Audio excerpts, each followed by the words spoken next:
يا أيها الذين آمنوا اتقوا الله حق تقاته ولا تموتن إلا وأنتم مسلمون আল্লাহ পাক রব্বুল আলামিন বলেন, হে ইমানদারগণ, তোমরা আমি আল্লাহকে ভয় করো, ভয় করার মতো ভয় করো, যেমন করে ভয় করলে তোমরা কোনো পাপের কাছে যেতে পারবে না, সুদ খেতে পারবে না, ঘুষ খেতে পারবে না, অন্যায় জুলুম অত্যাচার করতে পারবে না, কারো পরে জুলুম করতে পারবে না, কাউকে নির্যাতন করতে পারবে না, খুন খারাপি করতে পারবে না, জিনা করতে পারবে না, ব্যভিচার করতে পারবে না, কোনো অপরাধ দুনিয়াতে তোমরা করতে পারবে না।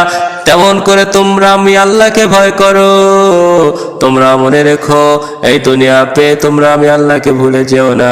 এই দুনিয়াতে সাময়িকের জন্য গিয়েছো, এই দুনিয়া ছেড়ে একদিন আমার কাছে তোমাদেরকে চলে আসতে হবে, সেদিন আমার কাছে তোমাদেরকে ধরা খেতে হবে।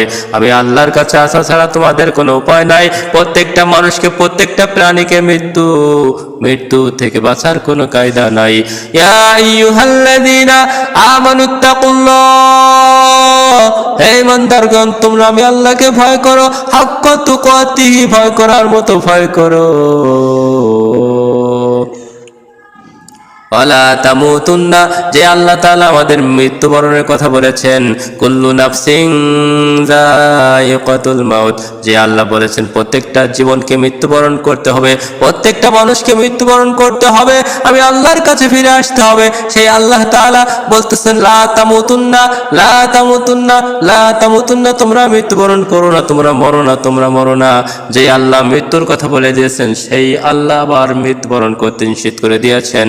কারণ কি, আল্লাহ কি বলেন, লা তামুতুন্না, না তোমরা মরো না, লা তামুতুন্না, না তোমরা মরো না, লা তামুতুন্না, লা তামুতুন্না, তোমরা মৃত্যুবরণ করো না, ইল্লা ওয়া আনতুম মুসলিমুন, হ্যাঁ মৃত্যুবরণ তো তোমাদের করতেই হবে। কারণ জীবন যখন হয়েছে জীবন শেষ হবে, জন্ম যখন নিয়েছে মৃত্যু তখন হবে। মনে রাখো, আমার কাছে তো আসতে হবে, যদি আসতেই হয়, মৃত্যুবরণ যদি করতে হয়, তাহলে তোমরা মুসলমান না হয়ে তোমরা মৃত্যুবরণ করো না। এখন অনেকে ভাববেন যে হ্যাঁ, আমরা তো মুসলমান, আমার বাবা মুসলমান ছিল, আমার দাদা মুসলমান ছিল, আমার মা মুসলমান ছিল, আমার পরদাদা মুসলমান ছিল, আমার তাওয়াই মুসলমান ছিল, সবাই তো মুসলমান ছিল, আমিও মুসলমানের সন্তান, মুসলমান, তবে আমার মুসলমান হইতে হবে কেন? ও বন্ধুরে, শুধু নামের প্রথম মোহাম্মদ আর নামের শেষে ইসলাম থাকলে হবে না, নামে শুধু থাকলে হবে না। নাম তোমার নাম হলো আতর আলী, গায়ে কয় ঘামের গন্ধ, নাম হলো সুন্দর মিয়া, অথচ তার চেহারাটা হচ্ছে কালির মতো। শুধু নামে হলে হবে না রে বন্ধু, যেরকম তোমার নামের প্রথম মোহাম্মদ আছে, নামের শেষে ইসলাম আছে, তেমনি করে তোমার ভিতরে ইসলামটাকে ফুটিয়ে তুলতে হবে। আমার নবীজি সাল্লাল্লাহু আলাইহি সাল্লামের আদর্শ মোতাবেক জীবন যাপন করতে হবে। যেভাবে আমার নবীজি চলতে চলেছেন সেইভাবে চলতে হবে। আল্লাহ রাব্বুল আলামিনের বিধিবিধান মেনে চলতে হবে। পরিপূর্ণভাবে যদি মুসলমান হতে হয়, তাহলে আল্লাহর প্রতিটা বিধানকে মেনে নিতে হবে, আল্লাহ রাসূলের প্রতিটা আদর্শকে মেনে নিতে হবে। দ্বীনের কোনো একটা ছোটখাটো বিধানকে যদি অস্বীকার করা হয়, তাহলে আর ঈমান থাকে না। আমরা তো জানি না কতভাবে আমরা নাফরমানি করি, আলেমদেরকে আমরা কটূক্তি করি, নবী সাল্লাল্লাহু আলাইহি ওয়াসাল্লামের কত সুন্নাতকে আমরা ছোট চোখে দেখি, কত বিধানকে আমরা ছোট করে দেখি।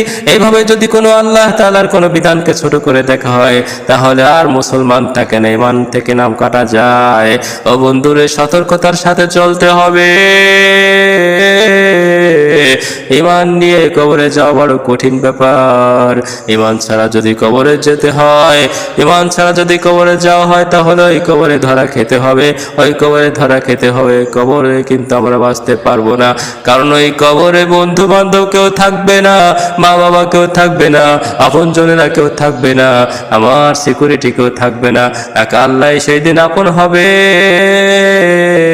আর সে আল্লাহকে যদি আমরা আপন করে না নিতে পারি, তাহলে আমাদের পাশে থাকার মতন কেউ নাই।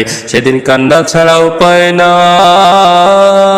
নাই, কাঁদতে কাঁদতে জীবন শেষ হয়ে যাবে, তারপরে আমাদেরকে উদ্ধার করতে পারবে না।